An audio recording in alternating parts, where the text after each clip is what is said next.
Terima kasih Anda masih bersama kami. Bagi Anda yang baru saja bergabung, kami hadirkan kembali 3 berita utama hari ini. Gagal kendalikan inflasi, Menteri Dalam Negeri copot penjabat Wali Kota Cimahi. Aksi pencurian kendaraan bermotor berhasil digagalkan korbannya di sebuah rumah kontrakan.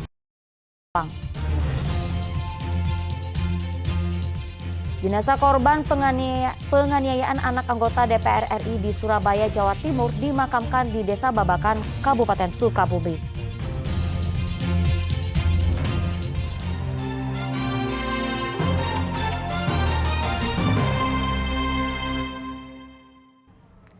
Aksi pencurian kendaraan bermotor berhasil digagalkan korbannya di sebuah rumah kontrakan. Saat akan ditangkap, pelaku langsung mengacungkan benda yang menyerupai senjata api sehingga pelaku berhasil melarikan diri.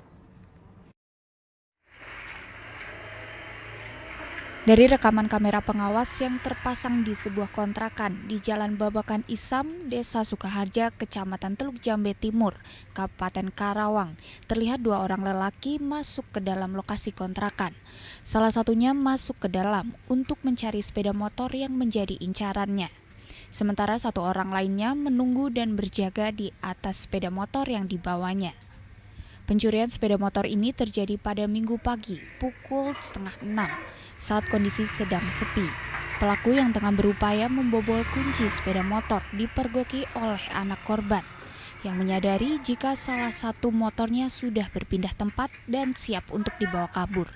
Lantaran kepergok, pelaku langsung meninggalkan sepeda motor tersebut dan kabur. Sang anak berupaya mengejar, namun si pencuri motor yang panik langsung mengacungkan benda yang mirip senjata api. Ya kan anak saya belum tidur, ada di pintu. Oh, ada suara kotak-kotak, kirain kucing. Pas ngeliat katanya, motornya ada 2, tadinya 3 gitu. Pas lihat sini lagi di kotak-kotak sana, udah dipindahin sebelah sana. Motornya itu udah dipindahin? Iya. Terus? Anak saya teriak katanya, terus mau dihajar apa gitu dia. Kayaknya dia nodongin sesuatu. Apa kira-kira kayak senjata api, Bu, ya? Iya, kayak senjata api. Anak saya balik lagi langsung gitu. Langsung yakin maling gitu, langsung kabur mereka. Kabur. Usai kejadian tersebut, korban bermodalkan video rekaman CCTV melaporkan upaya pencurian sepeda motor itu ke Polsek Teluk Jambe Timur. Syamsun Nursyah melaporkan dari Karawang.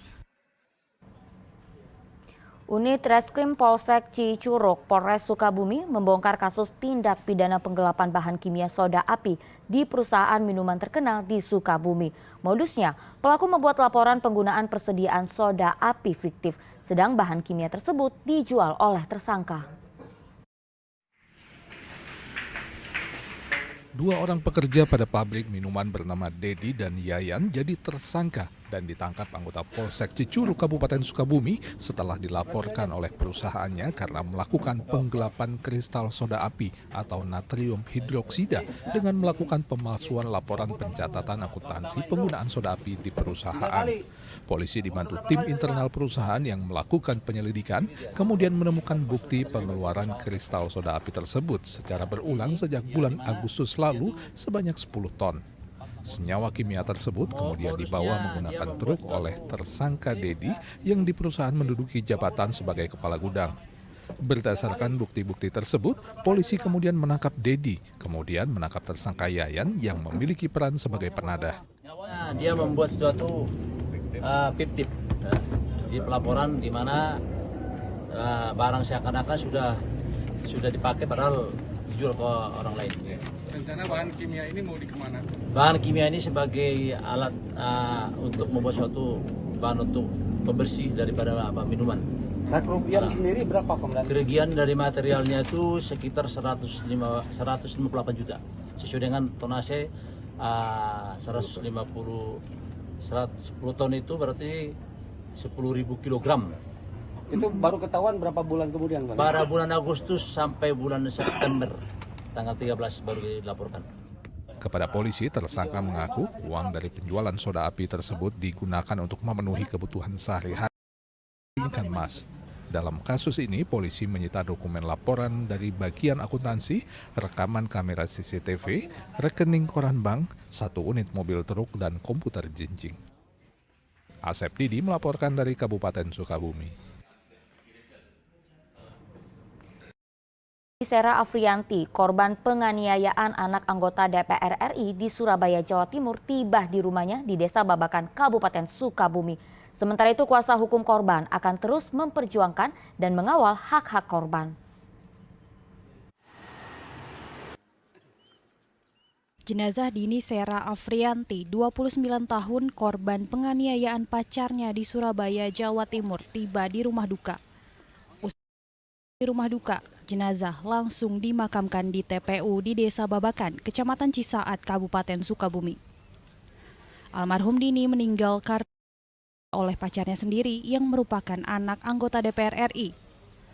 Pelaku berinisial GRT alias R menganiaya korban secara membabi buta di tempat karaoke yang berada di Surabaya, Jawa Timur, Rabu lalu.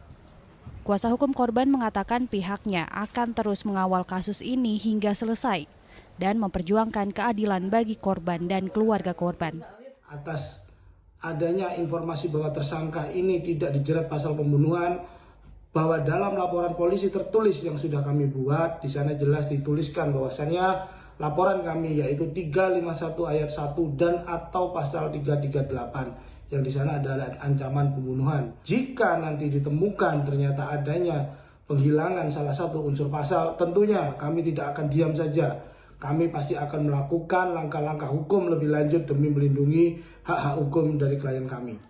Hingga kini pihak kuasa hukum korban masih mengawal bergulirnya kasus yang menimpa Dini dan menunggu surat perkembangan hasil penyelidikan. Asep Didi melaporkan dari Kabupaten Sukabumi.